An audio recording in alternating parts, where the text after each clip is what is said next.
Hi, this is Paul. This is Rough Draft for Friday. This year, Christmas falls on a Tuesday, which means Christmas Eve is on a Monday, which means we're not going to have a service on Christmas Eve. We just have our Sunday service. And so this is my Christmas sermon, and it's going to fall on Sunday, the day before Christmas Eve.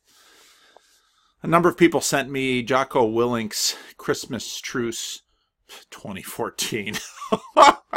This is why I do a rough draft. 1914. And Akira the Don, who does some really cool stuff with Jordan Peterson and some other people in terms of music, did a really cool mashup of Jocko Willink reading a note by Henry. Oh no, see, I don't have it in front of me. It comes up later in my PowerPoint here. Is a very famous truce in 1914, and you'll find this truce retold, and it's this lovely story of the Germans and the English and the French creeping up out of the trenches to celebrate Christmas together. Now, I don't think this would ever happen outside of Christendom, and in some ways the Christmas truce of 2014 was the last gasp of an old Christendom that wouldn't be seen during the war in 1915, 16, 17, 18, or 19. It was very famous. Snoopy and the Red Baron. I remember a song growing up about that Christmas truce, how they played soccer and all of this. It's a beautiful, beautiful story. The truce was spontaneous and done by foot soldiers. It didn't happen everywhere. There was plenty of fighting in other parts of the line. It seemed to often be started by the Germans, who, at least for people on the other side of the Germans, think, well, they're evil. Why would the Germans start? Germany was a very, very Christian nation. Followed by strict orders against fraternizing with the enemy. The officers made sure that the truce ended so they could get back to the bloody business of killing each other. And if you read at least the Wikipedia entry on this truce, there's always soldiers who didn't want to fight. And normally we call those soldiers cowards. And here's the thing, we like to imagine, well, why couldn't we just end the war right then and there? Well, how do you think the Belgians would have felt? How did you think the Belgian farmers whose land has now been dug up and was full of corpses, and that land didn't just materialize out of thin air? Okay, truce, but what would the truce mean? In other words, the truce would have to scale up, and the truce would have to, in fact, encompass the whole world for the truce, this romantic, this beautiful vision that we have of somehow, if that one moment could somehow as a wonderful virus infect the rest of the world, and we'd have no more war. That's, in a sense, the face-to-face fantasy, and we indulge in it often, and it's often the idea that, well, if it's all these structures that evil comes from, this is basically from Romanticism and Rousseau, that it's all these structures that evil comes from, and we in ourselves, we're naturally good and pure, and we don't want to hurt anyone, but it's all these evil structures that make us do it. The devil makes us do it, and the evil structures are the devil. That's not true, because if you look at the fiercest hatreds, they often start at home. That some of the fiercest hatreds are face to face. It's whenever often a woman shows up, winds up missing or dead, suspect number one is the husband or boyfriend. Well, why? Years before they stood before their friends and relatives and vowed undying love, and now they can't stand each other. About half of those situations end in divorce, right? Less than half. We invest in larger structures in order to amplify power, in order to achieve things that trickle down to our individual welfare. That's why we invest in families and marriages and governments and businesses and institutions and in all those things. And the idea that, well, if we could get rid of all those things, everything would be great. It's just not true. Why don't you go ahead and turn off the electricity and grow your own food and go out to some wilderness? Now, some people do it, and some people do very well at it and enjoy it. But for the most part, we all like our civilization. And so we embrace it. So let's not indulge in any fantasies of the face-to-face idea that evil just comes from structures and groups of people. It comes from inside of each of our hearts. Now at Christmas time, we love to take snippets of the prophets. And in a sense, the common lectionary that gives us our text today gives us some of that. But you, Bethlehem Ephrathah, though you are small among the clans of Judah, out of you will come for me one who will rule over Israel, one whose origins are from of old, from ancient times. But we seldom keep reading. Therefore Israel will be abandoned until the time when she who is in labor bears a son, and the rest of his brothers return to join the Israelites. He will stand and shepherd his flock in the strength of the Lord, in the majesty of the name of the Lord his God, and they will live securely, for then his greatness will reach to the ends of the earth. That's beautiful. It's eschatological. It frames up and scales up large. Now, it's found in the book of Micah, and the book of Micah is a fierce book. It's a book against the sin in Judah. Baal and Asherah worship brought down from Israel and Samaria, corrupting Judah. Corruption and oppression of the powerful against the poor and the weak. And the image of God in the book of Micah is God splitting the clouds and coming down to earth because he's going to clean house and he's going to wreak havoc because those who are supposed to be his representatives have failed in their mission to rightly represent him to the rest of this rebellious world. And so God is not going to allow his name and his reputation to be sullied by rebellious Israel and Judah. And so we see Assyrian troops and Babylonian troops coming in, and it's the day of the Lord. It's the day where God shows up and finally sets things straight at the cost and the blood of all of the rebellious. If you know anything about John the Baptist, this is what he was envisioning. The book starts this way. The word of the Lord came to Micah of Moresheth during the reign of Jotham, Ahaz, and Hezekiah, good and bad kings of Judah, the vision he saw concerning Samaria and Jerusalem. Hear, you people, all of you, listen, earth and all who live in it, that the sovereign Lord may bear witness against you, the Lord from his holy temple. Look, the Lord is coming from his dwelling place. He comes down and treads on the heights of the earth. The mountains melt beneath him, and the valleys split apart like wax before the fire, like water rushes down a slope. All this is because of Jacob's transgression, because of the sins of the people Israel. What is Jacob's transgression? Is it not Samaria? What is Judah's high place? Is it not Jerusalem? Therefore I will make Samaria a heap of rubble, a place of planting vineyards. I will pour her stones into the valleys and lay bare her foundations. All her idols will be broken to pieces. All her temple gifts will be burned with fire. I will destroy all her images, since she gathered her gifts from the wages of prostitutes. As the wages of prostitutes, they will again be used. Well, this usually doesn't show up on the Christmas card. If you keep reading from where we did read the Christmas card passage, look at what it says about this one who will come out of Bethlehem.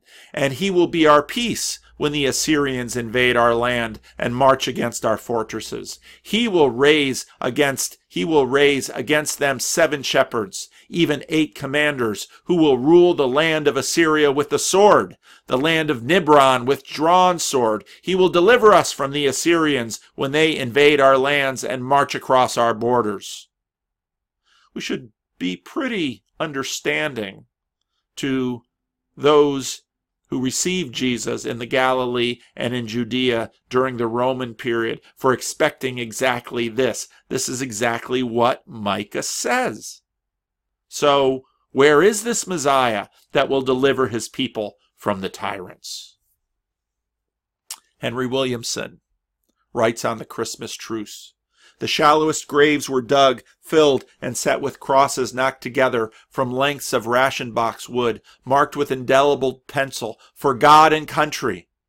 Ver Vaterland und, I don't know German, und Feitheit, God and country, I suppose. Fatherland and Feitheit? Some German who knows German in the comments will let me know. Fatherland and freedom. Freedom? How was this? We were fighting for freedom. Our cause was just. We were defending Belgium, civilization. These fellows in gray were good fellows. They were strangely just like ourselves. And now we kind of have the brotherhood of man vision. And so our different systems come together and we're trying to make sense of them. How can we lose the war, English comrade? Our cause is just. We were ringed with enemies. The war was thrust on us. We are defending our parents, our homes, our German soil.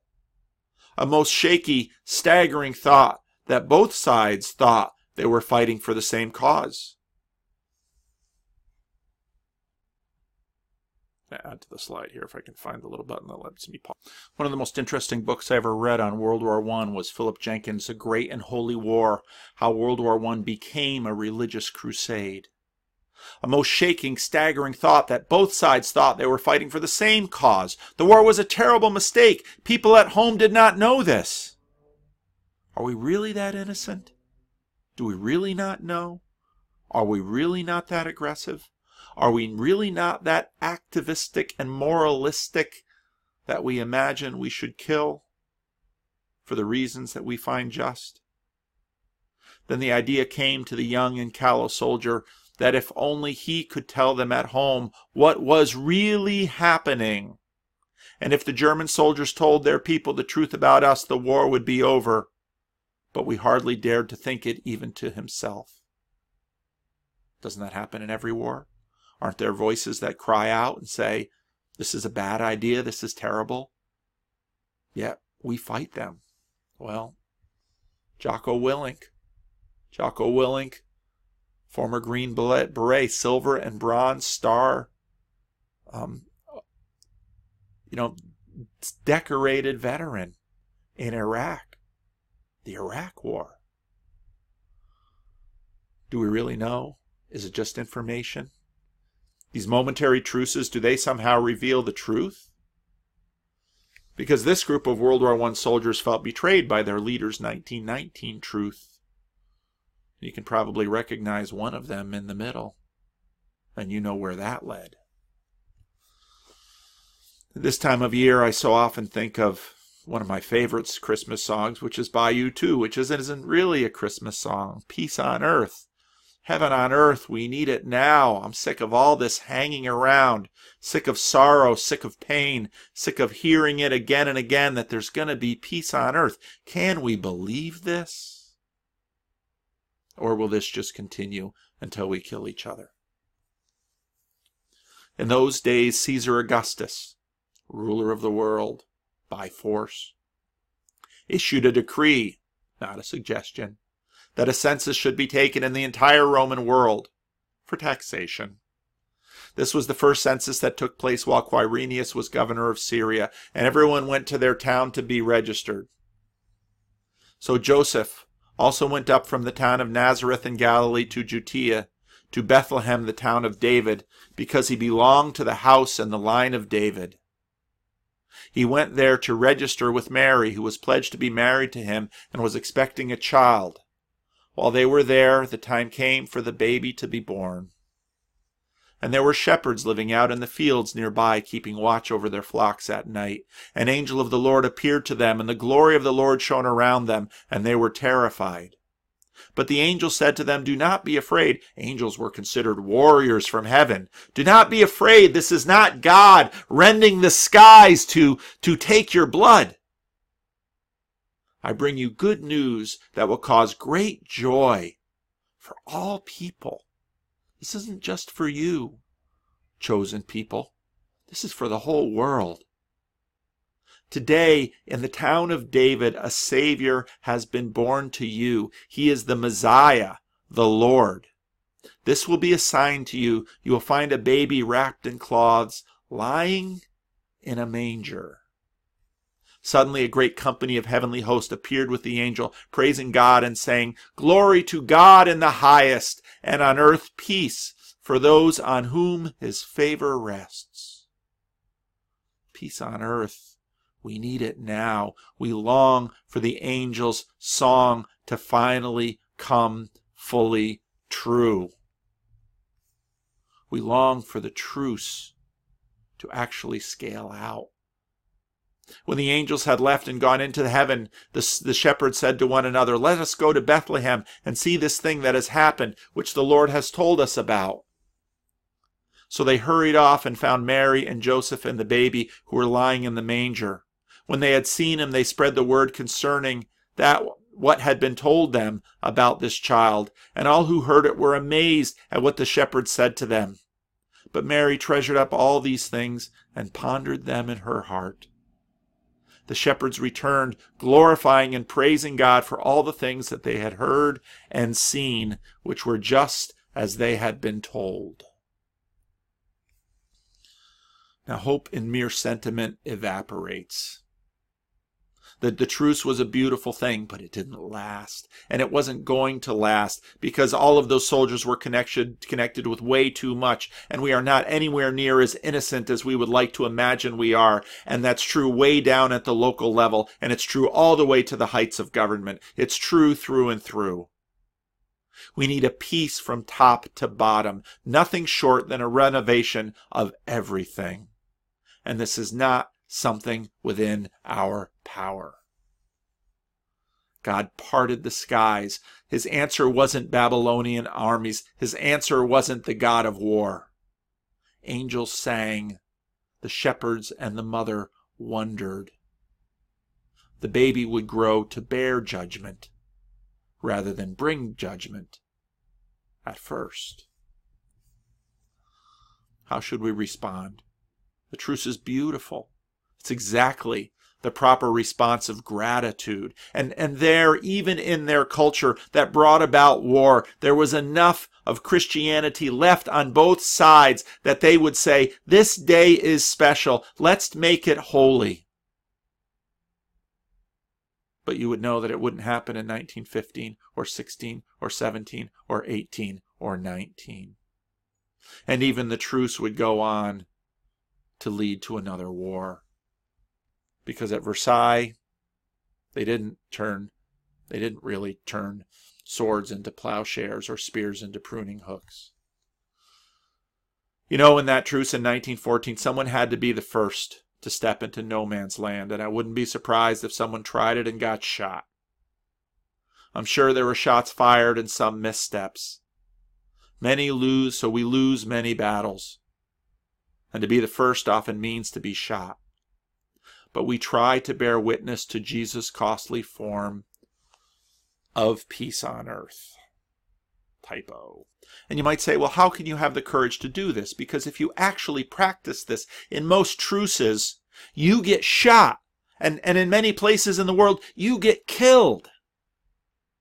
Well, that's why, if you anticipate the resurrection, this is in fact something you can give your life for. And I'm sure there were Germans and Englishmen in that truce, and they knew when they stepped out into that field, they were doing so at the risk of their life to bear witness to something they could barely understand, but did it nevertheless. And that momentary truce was a witness. It wasn't the reality. We weren't ready for the reality. It was a witness to an age to come. And that's what we're able to do. That's what we're able to begin to believe in. And that's what we're called. That's how we're called to live our lives.